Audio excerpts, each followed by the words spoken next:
mission in their communities. What will the country gain if the ECQ is extended? We discuss in this episode of the Chiefs.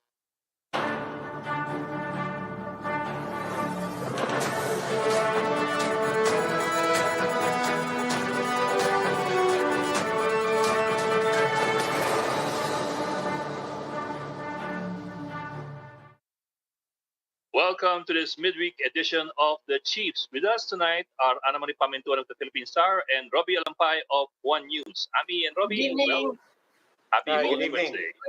Yung tanong ng maraming tao ngayon, kayo ba'y nakakain ng lugaw? Lininaw, no less than Malacanang declaring essential good ang lugaw. Yeah, it had to take Malacanang to make that declaration. Pero medyo nag-improve naman ngayon, at least yung cases natin, medyo bumagal. Ay, well, yeah. But there's a qualifier. Hindi nga daw, kulang pa daw yung nagsasubmit na laboratory. 6 laboratories have not yet submitted. Kaya nga, medyo marami-rami pa rin yan. Oo. So, ikaw naman, Holy Week siyempre, maghanap naman tayo ng konting good news. Okay, sige. Another development, I know we were all tracking lugaw today, but this was right before tayo magbalita. May balita rin from abroad, yung that woman who was attacked in New York. No, may naaresto na yung suspect. We don't know a lot of details about it, pero may naaresto na pong suspect. Hindi pa pinapangalanan pero kitang-kita kasi yung mukha niya sa video Talaga naman nakakapanlumo yung video, di ba? Lalo na yung pagsasarahan ng pinto. Yun yung talagang parang insulto pa talagang. I think that's what a lot of people were reacting to as well. Yeah. Bahala ka sa buhay. Well. Okay. Ami, we're waiting for you. Ayan na nga Sabi ko, di ba good news depending on where you're coming from, may dadating nga doon na ayuda sa mga nagkakaproblema sa di ba? Dito ngayon sa ECQ, pero nagkakaproblema naman ngayon yung mga local government kung paano nilang i-implement yung ayuda. So siguro we can bring in our first guest for tonight. Okay, our first guest for tonight is Marikina Mayor Teodoro, one of our favorite guests in the Chiefs. Mayor Marcy, thank you for joining us and welcome back to the Chiefs. Good evening, Mayor. Thank you. Good evening, Mayor. Thank you. Salamat. So, Mayor, it's almost midweek. It's going to Thursday in a few hours, midweek into an ECQ. And, for all intents and purposes, the LGUs have been tasked with distributing yung mahiwagang ayuda na of course inintay ng lahat. I know it's around 1,000 pesos depending on the LGU, whether it's in kind or in cash. What's the plan for Marikina po? Ed, I'm similarly situated with other LGUs at yung ibang Pilipino. Naghihintay ako ngayon ng downloading of the funds. Manggagaling ito sa DBM at inaasahan ko nga ngayong araw pero hindi dumating baka bukas na. Yung pondong kakailanganin natin. It was determined by DBM based on the projection made by NEDA on the number of low-income families in the respective city. So yun yung determination na ginawa kung on the amount that you will be receiving, each LGU will be receiving. Secondly, we've been coordinating with the Department of Social Welfare and Development on the guidelines that will be used in the allocation. Ang sinasabi ng DSWD, it will be based on the list of the SAP beneficiaries, on SAP 1 beneficiaries. Ito yung sinasabi ng mga mayors Problema nga yung SAP list Marami pang hindi na nabibigay do sa listahan na yon. So how are we going to reckon with it? May utang pa yung SAP do sa maraming nating mga kababayan tapos ito pa rin yung gagamiting listahan. The list might be faulty and many of our constituents are not really included in that list Sinasabi nila isang gagamitin is the food threshold or the poverty threshold, that if you have an income of 10,400 below, you will be or income of below 10,400, you will be Yes. you will be qualifying. Yung mga ganon, and we're still waiting for that for the guideline to be issued by the Department of Social Welfare. On the issue of whether kind or in cash or in kind, the assistance will be. In the case of Marikina, we're thinking, and I think it's imperative at this point that we give the assistance in cash para ma-empower natin yung tao to provide them the opportunity to determine on which expenditure they want to spend or to utilize the allocation or the assistance. Maraming pwede silang pagkagastusan. Yung iba, pambayad ng kuryente, tubig, yung iba, pambili ng pagkain, kailangan ng anak. Meron nga ako nakausap, Ed, Ami, Robbie. Sabi sa akin, Mayor, sana mabigay niya ayuda, pambayad ko doon sa utang para makautang siya ulit daw. Ganun yung Kailangan mo ng loader Credit history talaga. And we deem it necessary to provide the assistance in cash. Kasi it could serve also as economic stimulus for the local retail economy. Makakatulong para yung produkto, yung serbisyo, yung trabaho, umikot din kahit paano. Mayor, how much has changed? How much has improved? We hope in terms of actually delivering the ayuda from last year to where we are right now. We're yet to see it, Robbie, kung paano tayo mag-improve. But hopefully, natuto tayo dun sa mga shortcomings or shortcomings ng nakarang pagbibigay ng ayuda. Siguro mas marunong na tayo ngayon na to include everybody. Dapat maisama at dapat may equity. When you say equity, hindi naman equitably or pantay-pantay bibigay sa lahat.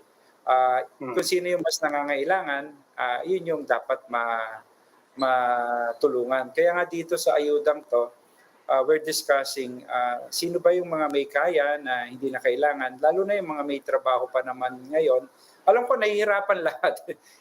Hindi madali buhay. Napakahirap. Talagang araw-araw dumadami nawawala ng trabaho. Ay nakakaranas ng gutom, talagang dumadami rin. Kanina lang may kausap ko, kinukwento sa akin, dati 3 beses sila kumakain, ngayon 2 beses na lang sila kumakain. Kaya madami. At yung data, the problem really is that the data being used by NEDA is an old data from the previous years. Ngayon, nag-pandemic a year ago, when we started ECQ last March, mas marami ngayon ang mas mahirap. Yun yung data na we're not able to capture. The DBM was not able to capture in the computation of the allocation. Kaya tingin namin nga, kukulangin yung okay, so linawin ko lang po, sir. So you're saying we're still using last year's data. I mean, because now there are a lot of surveys that have people expressing yung self-rated poverty tumataas and so on. Certainly, yung unemployment tumaas din. You're saying, notwithstanding all of that, we're still using last year's data. By admission of the DBM, I think not only the last year's data, but the previous years pa. So, paano na yung balak nyo? We need to augment. Ami, we need to augment from our source. From the local. Mayor, paano nyo i-distribute siya? Kasi hindi naman lahat hindi naman lahat yung SAP beneficiary. Hindi naman sila lahat kasama dun sa 4 piece. Paano siya mag-house to house ulit kayo? Kasi I'm asking, saka kaya ba yan within the ECQ? Kasi si Mayor Binay nagrereklamo, sabi niya hindi naman namin kaya ipamigay ayuda within the ECQ kung kailan kailangan nga daw talaga. Definitely, this week it will not be possible. Physically, it will be not possible to distribute the ayuda this week. But pipilitin namin kung ano yung pinakamadaling panahon. Sa Marikina, meron kaming mga distribution centers na in-identify in various barangays. And what we do is that we give parang a reference number, stop, And in that stub, indicated yung schedule mo, the day and the time, and the place where you will receive or can avail of your social amelioration or your assistance. Tapos may schedule lang, Ami, hindi sabay-sabay. Halimbawa, 50 persons in an hour, so ganon. Pero multi-point to, may time and motion study na kaming ginawa. At So realistically, gaano katagal yon, Mayor? How much time will you need from the release of the funds? Kasi wala ding trabaho mga government offices ngayon, marirelease ba kagad yan ng DBM? How much time realistically will you need? According to the DBM, supposedly today we're about to receive the allocation, but we did not receive it today, and hopefully tomorrow we'll receive it. And upon receipt, immediately the next day or in the coming days or next week, hopefully by Monday, we could start distributing the fund.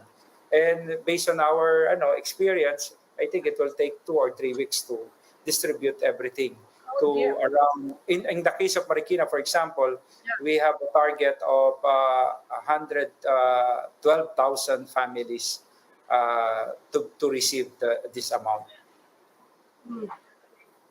Parang extended full week.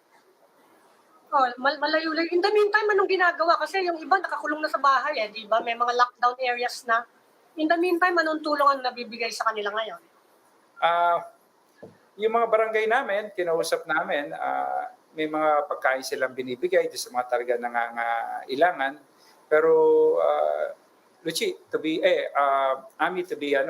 admit, in the last 2 days of the ECQ, wala pa talagang material and significant assistance being given to our constituents in Marikina.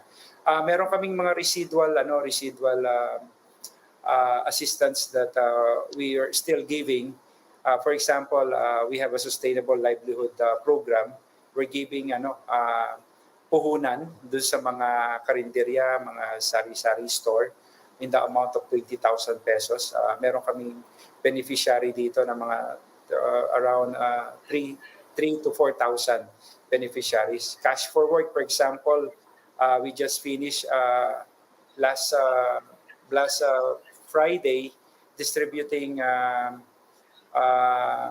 amount for those cash for work beneficiary in the mga 5 or 6,000 individuals to.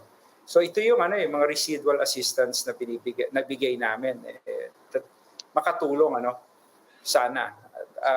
Tapos kanina we proceeded with a job parang a job fair for some residents of Marikina. A supermarket will be opening in Marikina and will be needing around 300 to 400 workers. Kanina we're able to recruit at least 300 of the 400 workers needed for the supermarket. In the long run, I think it's yung ayuda hindi talaga viable trabaho talaga kailangan natin. We need to create employment opportunities. In the case of Marikina, we're fortunate that a supermarket is relocating in Marikina and will be opening by next month. So I tried our best na taga Marikina yung makapagtrabaho doon sa establishmentong iyon. Mayor, what lessons do we have from last year's ayuda giving? Can we use for this round?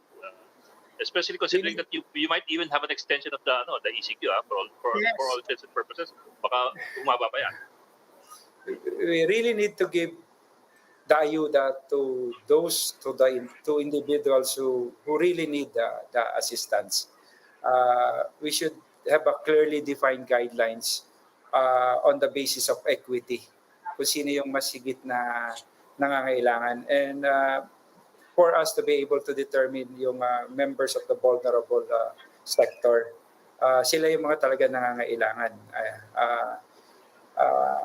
Dito yung parang i-apply mo lang at sasabihin mong mahirap kayo. There should be a clear indicate. There should be clear indicators kung paano ito ibibigay. And we're hoping nga yung ginagawa ng DSWD, ng DBM, and DILG, tripartite, sila yung nag-aasikaso ngayon ito, na mai-consider itong mga ganitong bagay. And I think it will be very necessary. It will be necessary on the part of the local government to augment the allocation that will be given by the national. Mayor, speaking of guidelines, ito po serious question. I know we started the show talking about yung nag-viral ngayon about lugaw, essential ba o hindi. And as you said, it's so supremely ironic. People find it funny, but it's also supremely ironic that it has to take Malacanang to clarify something like this. I want to ask a question kasi last week, ito yung tanong namin sa PNP na as we head into the NCR Plus bubble, how can we be sure that the stricter rules and at the same time that whatever protocols will be allowed is clear to the personnel on the ground? Because we see a lot of mistakes, we see a lot of potential abuses as well. Now, in fairness, yung nakita po natin sa lugaw, this was not a case of abuse. It was a case of ignorance, maybe you could say. I also have to say this was not in Marikina.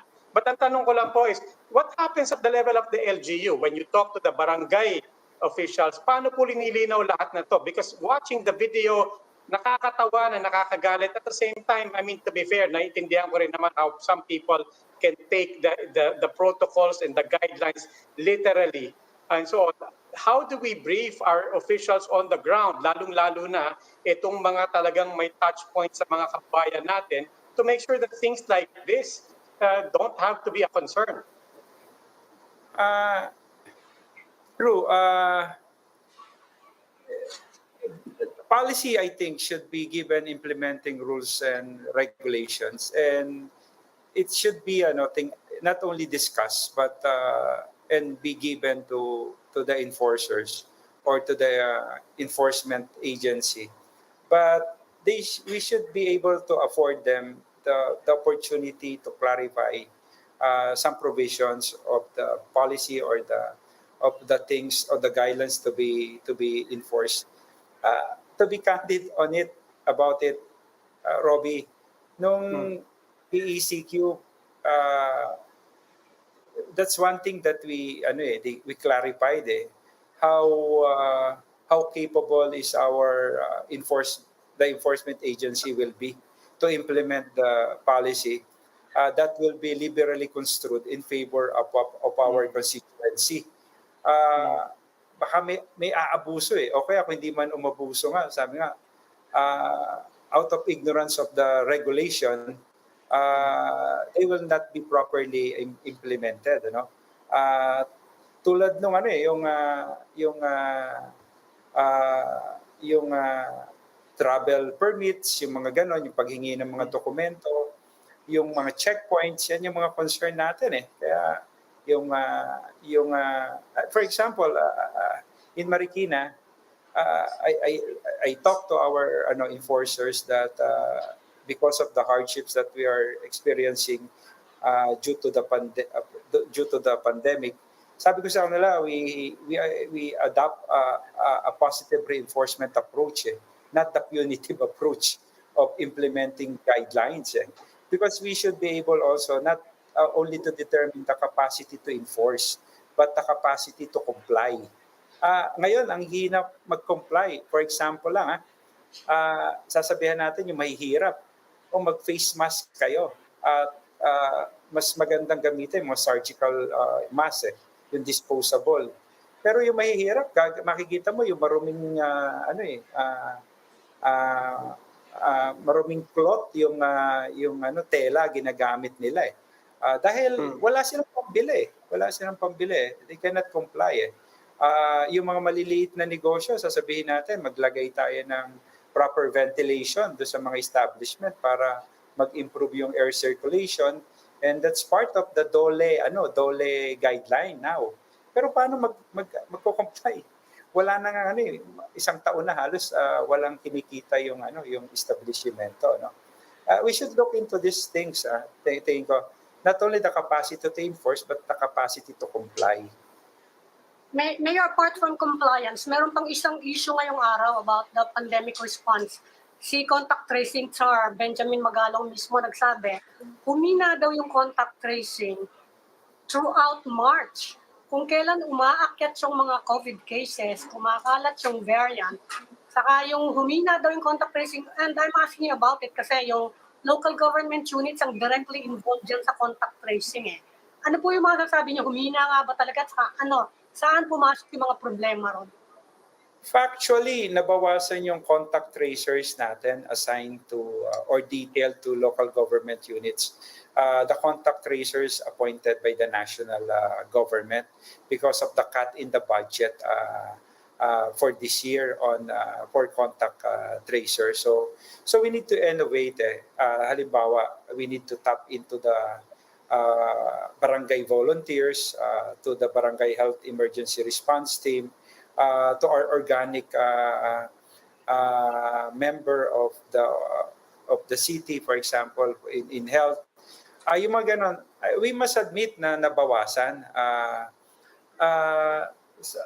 If we equate na nabawasan at dun sa humina yung contact tracing, similarly, differently situated kami eh. Halimbawa, for example, Pateros, konti lang yung nila, yung population nila, konti lang yung cases nila.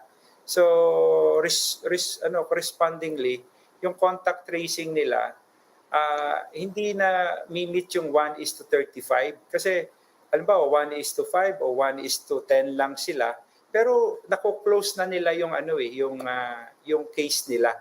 I think we should look into those things para makita natin yung peculiarity ng bawat LGU. For example, how can you expand the ratio beyond the number kung yung number na yun lang talaga yung exposure o close contact nung tested positive individual for COVID. Yung mga ganon, dapat tingnan, there should be, I think, an in-depth analysis of the data that we're looking into.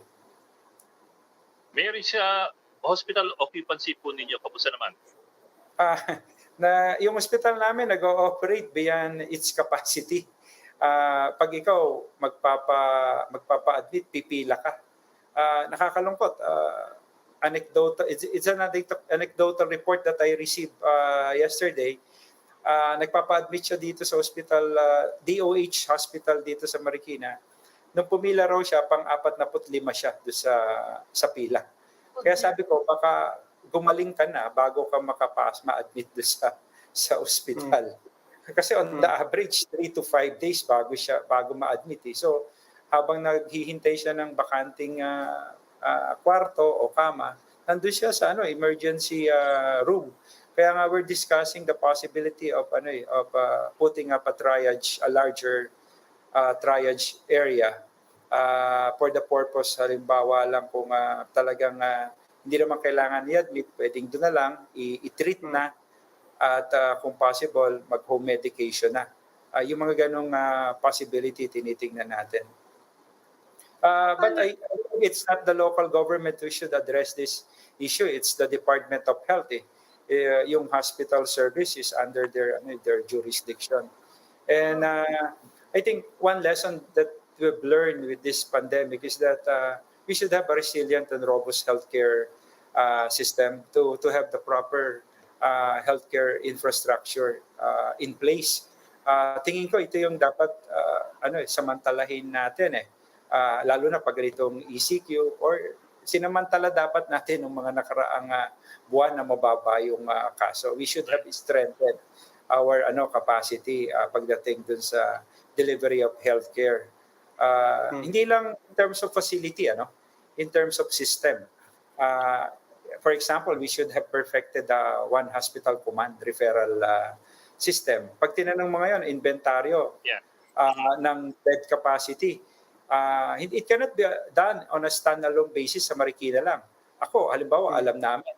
Pero we should also know the bed capacity in the adjoining cities in Metro Manila, or in our case, dapat sa buong Metro Manila or even outside of our region, Dahil ganun naman ang nangyayari ngayon talaga eh. Yung mga taga Metro Manila, dinadala na sa Region 4 Hospital. Ang problem is that the number of cases in Region 4 is also increasing. So, backed out din tayo. There is a problem, I think, with the referral system in the hospital. It's on the national level. Magaling yung isang city na babaliwala eh. May limbawa, may isang city, pinerfect na yung kanyang referral system within the city. Pero ano eh,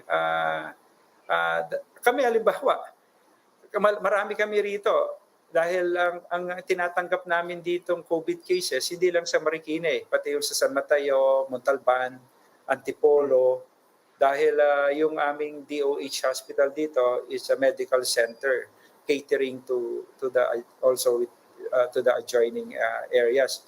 Ang ginawa namin isa, nag-vaccinate kami ng mga personnel sa small hospitals, mga stand-alone clinics, pati yung mga dialysis center, nursing home, para sa ganon, yung gap doon, maisara namin. Tapos, yung mga hindi kailangan magpunta sa malalaking ospital, pwede pumunta na lang sa clinic. O yung magpapadialysis, wag na pumunta doon sa ospital, sa dialysis center na lang pumunta. But we need to protect our medical personnel. We have a case here in one of our medical centers, o isa lang pala talaga medical center namin, Amang Rodriguez Memorial Medical Center. 90-bed COVID capacity sila. 36 of the bed capacity, 36 beds are being occupied by medical personnel working in the same hospital who have contracted COVID. Kaya dapat talaga yung timely and appropriate rollout of the vaccination is essential eh. Pero Mayor, yung triaging nga po was supposed to be the responsibility of the one hospital command center eh, di ba? They were the ones who were supposed to be in charge of telling people where to go and where not to go. Kumbaga, the trafficking of patients. Correct. I agree with that. Kaya nga earlier I made a statement nga that it's primarily the responsibility of the Department of Health eh. On what's happening with the hospital eh. Dapat systemic eh, yung problema eh. Kaya yun, referral. They're saying na may sapat pa, sufficient bed capacity. Dapat daw yung mild, hindi na sa ospital, kundi sa quarantine facility na dinadala. Yun ang policy nila initially, yung asymptomatic, yung mild and severe dalhin sa ospital. Then, nung makita nilang may shortage ng bed capacity, nagbago sila ng guideline. Pero the problem is still there eh. Dadalhin mo ngayon to sa yung mga mild sa mga sa mga quarantine facility. May sufficient number of quarantine facilities ba tayo? Wala na rin eh. Nag-ooperate na rin yung mga quarantine facilities natin over their respective capacities eh.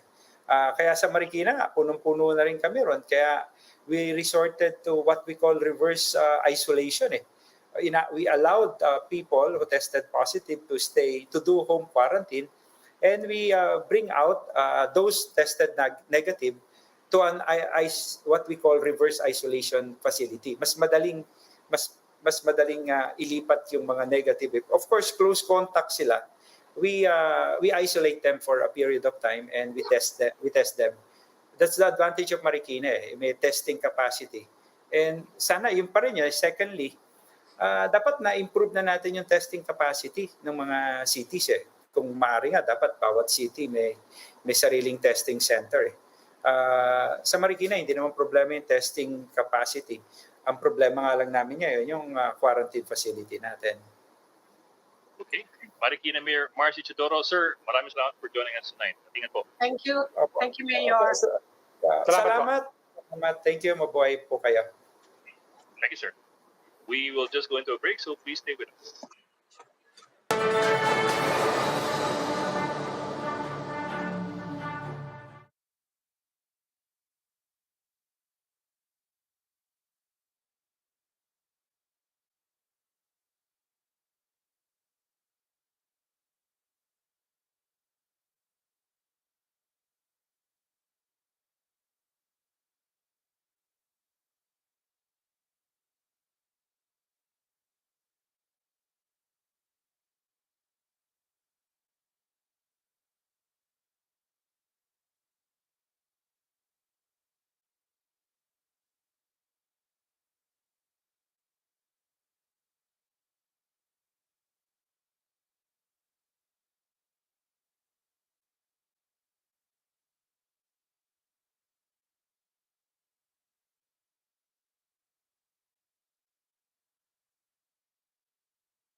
Welcome back, the Chiefs. We are now in the final stage of our conversation. Now joining us is DILG Undersecretary Epimaco Densing. Good evening, Usec Densing. Hi, Robbie. Ed Hi, and Usec. Amy, good evening. Magandang gabi po. Good evening, sir. Ang gabi. Sir, let's start with kamustahan lang. Kamusta ang NCR Plus bubble? Kamusta ang ating implementation ng ating protocols? Well, after nung na-declara, medyo nagka-problema rin tayo and everybody was adjusting. But as of last night, I think the people have adjusted. There are still those barangay tanods who have misinterpreted our protocols pero nasaway na rin at naitama na rin. Sabi ko, mauwi tayo sa lugaw eh. Pero Tama siya. I think He was right. Sabi niya, non-essential si lugaw. Dapat non-essential ang lugaw. Usec, may ibig kayo sabihin. Malilito na naman ang mga tao sa inyo niya. Kaka-clarify lang ni Harry. Okay. Naughty kayo, naughty.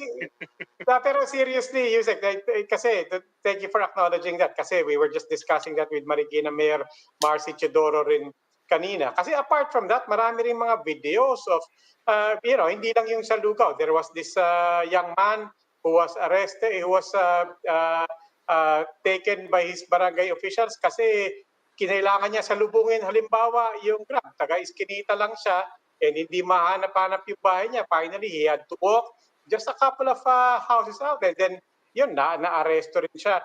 So this was our question to Marcy Teodoro. It's our question as well to DILG. How do we ensure that our local officials, especially those at the community level, have a clear and uniform understanding of our protocols? Yeah, considering na matagal na tayong hindi nag-ECQ and we're re-implementing it right now with several modifications, I think it's a continuing thing, no?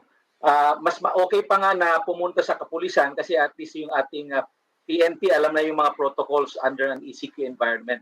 So basta ganyan, I would really suggest that for purposes of interpreting our protocols, kung pwedeng dalhin nga sa presinto para yung pulis na magpaliwanag. Pero on the ground, I would suggest kung nagpasaway ng ganun yung ating mga barangay officials, sundin na lang muna natin para hindi po magkagulo, especially kung hindi naman talaga super emergency but simply to acquire or procure certain essentials, pwede naman ho natin yan i-correct. It's a continuing thing. Especially na short-term itong ECQ natin, although of course there are already stories and rumors that it might be extended, to which we may know by Saturday. In the meantime, pasensya na lang muna at the moment.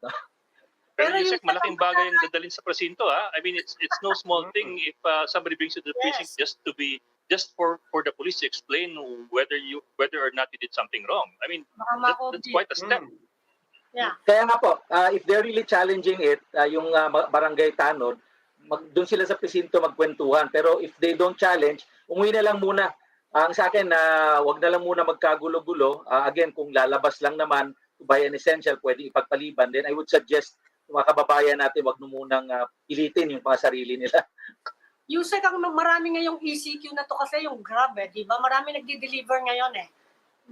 May ilang mga video na lumabas yung Grab, ina-apprehend ng mga pulis. Tapos yung isang lalaki nag-order, sa harap lang siya ng bahay eh. He was apprehended for ordering food in front of his house. Ano ba talaga yung rule doon sa ganon? Sa food deliveries, nagva-violate daw ng curfew. Ang pagkaalam namin, pwede naman yung food deliveries after curfew, di ba? Yeah, tama, Amy. Food deliveries is 24/7. This is different from last year. In fact, yung 7-Eleven, 24/7 na rin. Ano? In fact, if you compare it last year, yung ating 7-Eleven, 7 o'clock pa lang sinasara na. This is a modified type of an ECQ. We're still recognizing the fact that the economy must continue to move, no? And food essentials is something that is being emphasized by the economic managers when this was talked about. Kaya napayagan po ito dahil this was insisted by DTI, and we recognize DTI for insisting dahil marami ho na namang mawawala ng trabaho kung di na naman natin itutuloy itong at least sa pagkain man lamang, no? So the essentials for food, food as an essential was really emphasized. Kaya tuloy pa rin 24/7 delivery. And sinabi naman ho ng ating mga epidemiologists and health officials, as long as there is proper distancing and we practice minimum public health protocols in the delivery of the food, by the delivery people, then we are assured that there will be no real transmission of COVID-19 during that period. So pwede ka lumabas ng bahay mo to get your order from the Grab. Kasi yun yung nakita dun sa yung isang lalaking umorder Lumabas siya ng bahay. He was apprehended. Nagkamali siguro yun. Again, it's a misinterpretation. Kung kukuha lang naman ng pagkain, pwede naman po. It's something very practical, and sometimes our enforcement officials are misinterpreting or overdoing it. So, yun siguro papaalalahanin lang natin sila on a regular basis. Okay. Well, Usec, total nabanggit na rin ninyo kanina there's a big chance na, well, okay, I think back, there's not a big chance, there's a chance na ma-extend yung ECQ beyond the April 4. But at the same time, hindi pa ho nabibigay yung ayuda for this week. What do we expect in that regard?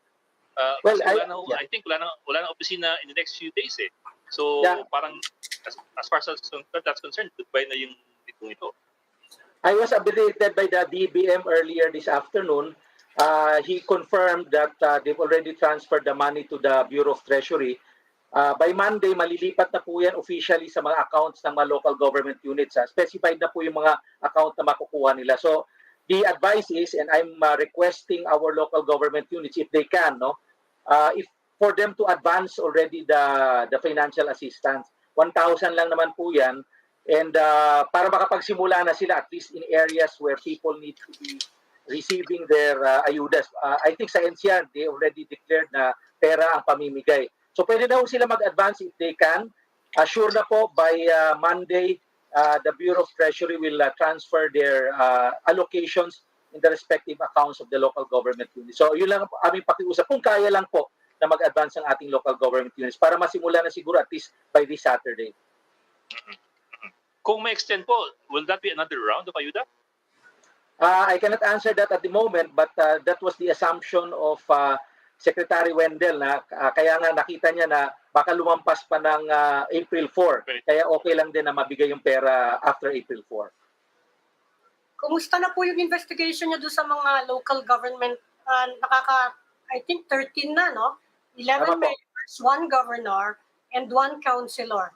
Ano na po, meron na bang, may natanggap ba kayo ngayon? Katapusan na ng working week ngayong araw. May natanggap ba kayong mga sagot from them?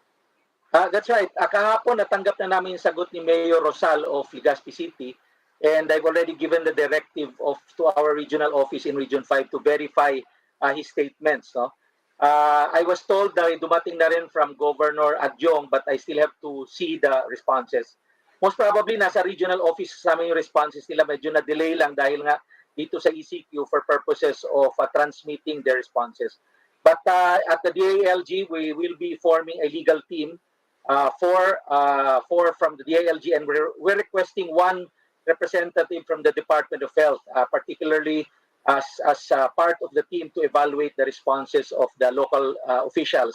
Kasi nasa kanila nandun sa kanilang department order o department memorandum order na yung DM 2021-0099 with respect to priorities in the order priorities for purposes of vaccination.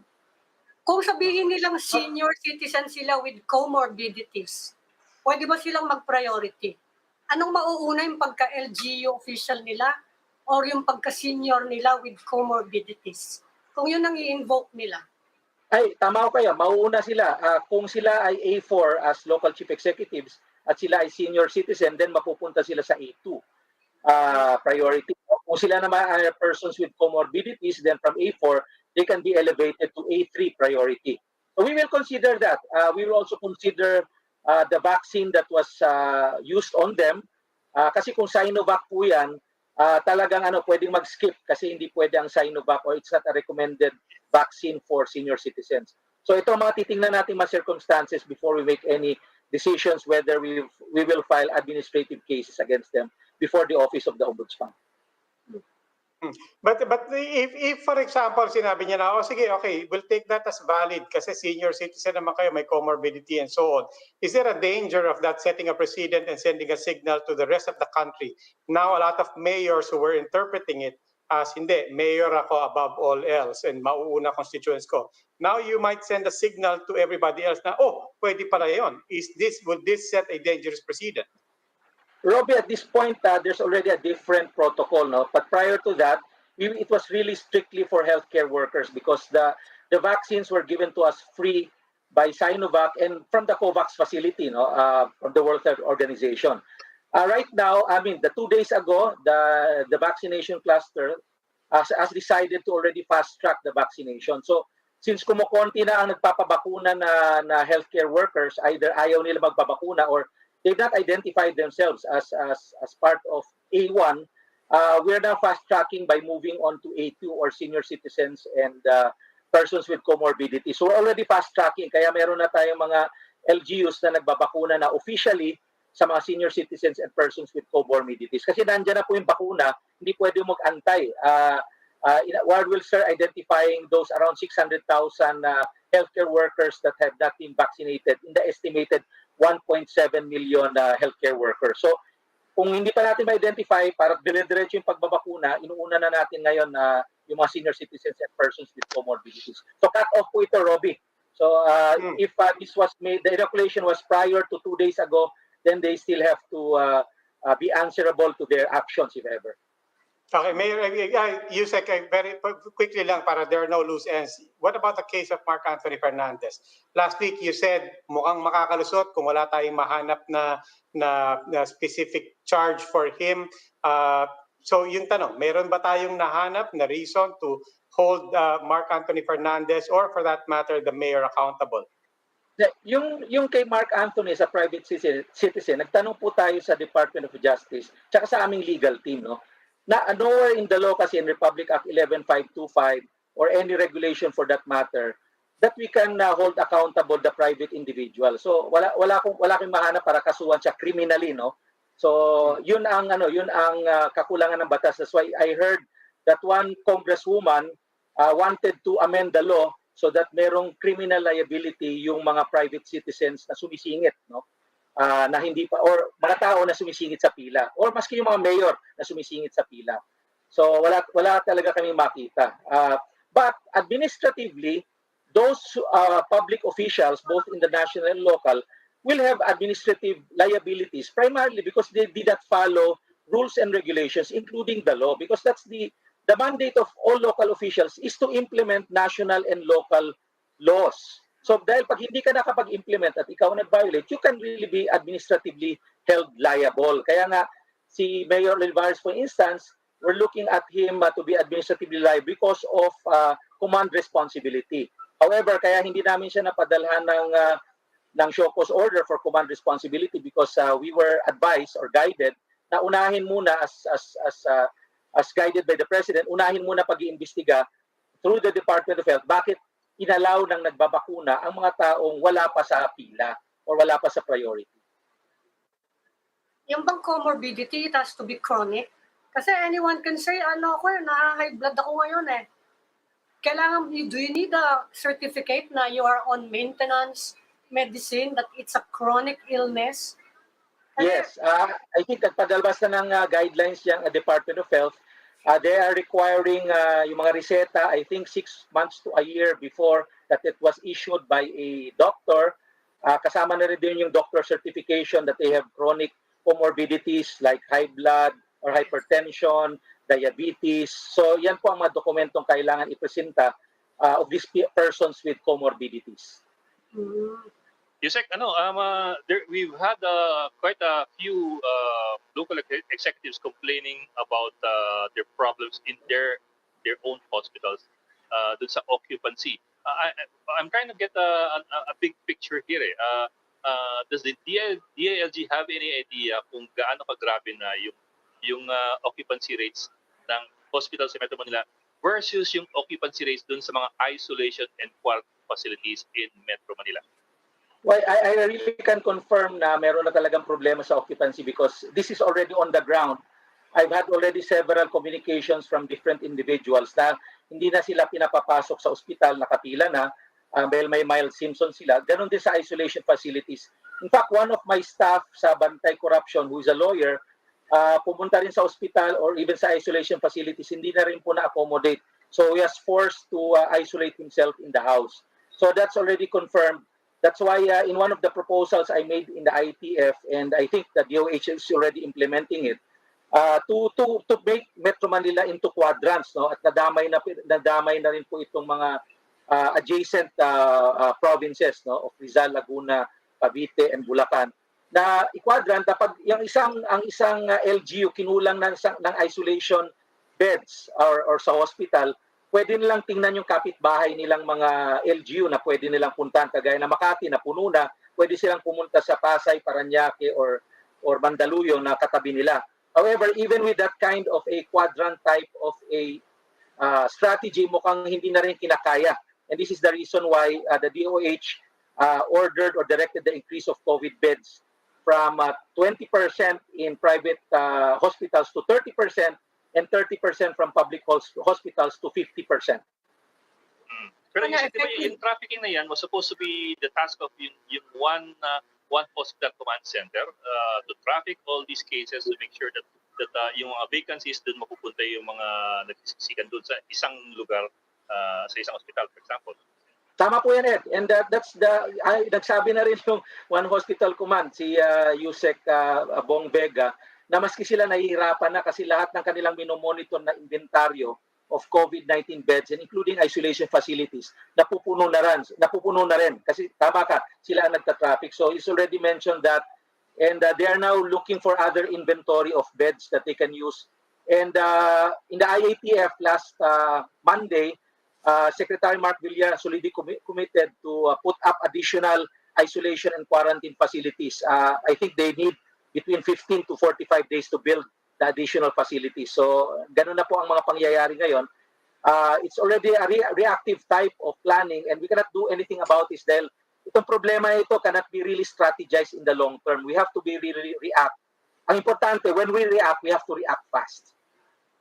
Ang problema, sabi nung head ng PGH, kahit daw magdagdag sila ng isolation saka bed capacity for ICU, ang kulang nila ay tao. Nahihirapan. Tama po yan. Saka, That's right, Amy. Yung ventilator din, kulang yon, di ba? Limited yun eh. Hindi, you cannot just procure ventilators eh. So anong magagawa natin dyan? Kulang na kulang daw sila ng tao ngayon. Correct, Amy. So right now, naghahanapan nga ng tao. That was already disclosed to us na while they can increase the COVID-19 beds in the ICU, wala nga silang tao. Again, we're looking for people right now to assist them. Yun ang binabanggit ng Department of Health. Hopefully, makatulong ang Department of Health in looking for or hiring people, no, to help in the increased COVID-19 beds in hospital facilities. Marami naman tayong inventaryo ng mga nurses dito. The problem is we'll just have to look for them, and hopefully they volunteer themselves to be hired in those COVID-19 facilities. Usec, balikan ko lang po yung sa question doon sa yung issue doon sa mga mayors jumping the line. Because nung pumutok yung issue na yon, Malacanang talked about a quick substitution list. And I remember that day because it caused a lot of confusion. I was even speaking with Usec RJ Echeverry that very same day. And he said very, very clearly, he said, this is the first time that we, the DILG, is hearing about this quick substitution list. At the same time, there were a lot of people who were saying, we need to get clarity on what is this, what is the quick substitution list, ano yung protocols dito, and so on. I just want to ask 1 week later, may linaw na po ba? And one basic question, is this quick substitution list actually the same as the priority list? The quick substitution list is there in the DOH Department Memorandum 2021-0099. It was very clear. Ang quick substitution list are actually a number of people within the same priority. So example, ang A1, mga healthcare workers, ang quick substitution list mo also within the A1 priority. For example, employees in the facility, let's say the clerk, the janitor, the accountant in the health facility, or those who have their own facilities outside of the facilities, like clinics, dental clinics, midwife healthcare facility. So yun po ang nasa quick substitution list. It's not it's not jumping to another priority. So the quick substitution list are people within the same priority.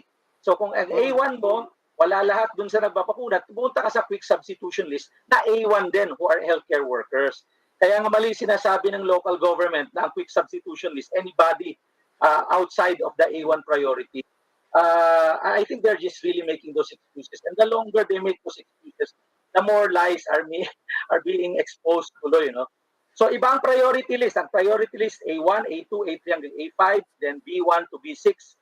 And then the quick substitution list are those people within the same priority list. And that's clear in the department memorandum of the Department of Health. Usec, sabi ni Mayor Benjamin Magalong, nag-deteriorate daw yung contact tracing throughout the entire month of March, habang lumalakas siyang infection natin, nagsa-surge, maraming variant. Di ba nag-utos na kayo na yung contact tracing app maging uniform? Kumusta yung mga measures to improve our contact tracing capability? Kasi nasa LGU to, di ba? Yeah, tama po yan. We just, the Stay Safe app was just turned over to the DALG by Multisys, no? Yung nag-develop. It was turned over to us. We're now doing retraining. And we will now require all local government units with existing contact tracing apps to integrate or consolidate it with Stay Safe, no? That's the first step. Second, we will now require all establishments, including airports, seaports, restaurants, na magkaroon ng Stay Safe seal, and everybody who goes in should use the Stay Safe app. That's number one. On the side of the human resource side, no, he's to some extent Mayor Magalong was right because alam niyo mula nung January kasi hanggang February talagang nagluwag yung tao, even our local officials, because the numbers were really gone down. Sa NCR lang, ang number of infections in NCR during the start of January was only 300. Unlike today, which has already reached 5,000 plus a day.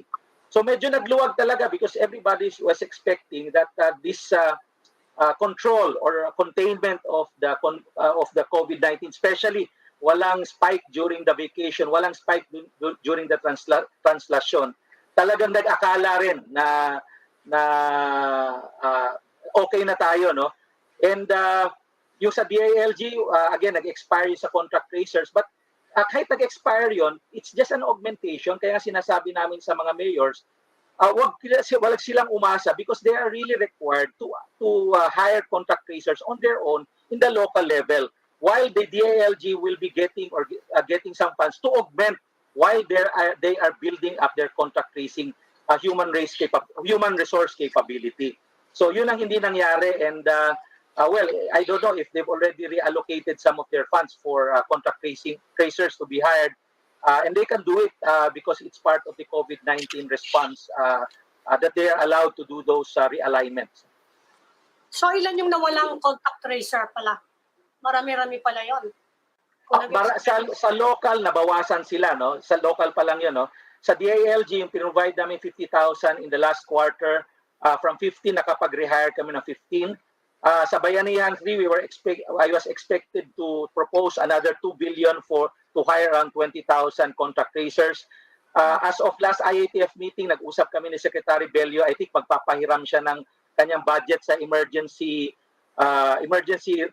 work fund niya, hopefully for us to be able to use that fund to hire contact tracers at least 3,000 man lang para sa Metro Manila alone, and we're trying to do it immediately so that makahire na kami by next week. So as of today, wala tayong contact tracer? Yung ating mga local governments all over the other areas, no, meron silang contact tracers. In fact, many of them or some of them have reached more than the 1:800 contact tracer to population standard. Mayroon doon 1:300, may 1:500. Ang problem natin dito sa NCR Plus, dito po ang mababa ang contact tracers, and this is the epicenter. Kaya dapat dito yung focus natin, including the vaccination. Ang tawag natin diyan sa management by exception.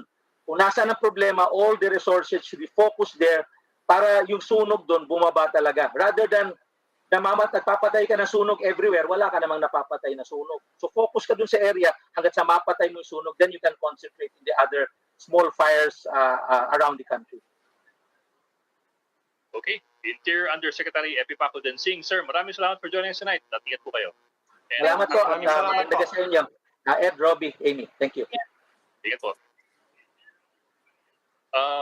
Well, I suppose we should remind them that we won't be around. We won't be having a show in the next few days Thursday and Friday. until Monday again. So we are taking a break for the Holy Week. Yep. Okay, Okay, happy that'll be Easter. our no magnilay-nilay muna kayo at magano Sige. at magdasal. Okay. That'll be all for this Wednesday edition of the Chiefs. We hope what we discuss here will keep the conversation going. Remember, mask on, wash hands, and stay safe, Philippines. I'm Edwin Gao. I'm Ami Pamintuan of the Philippine Star. I'm Robbie Alampay, and we are One News.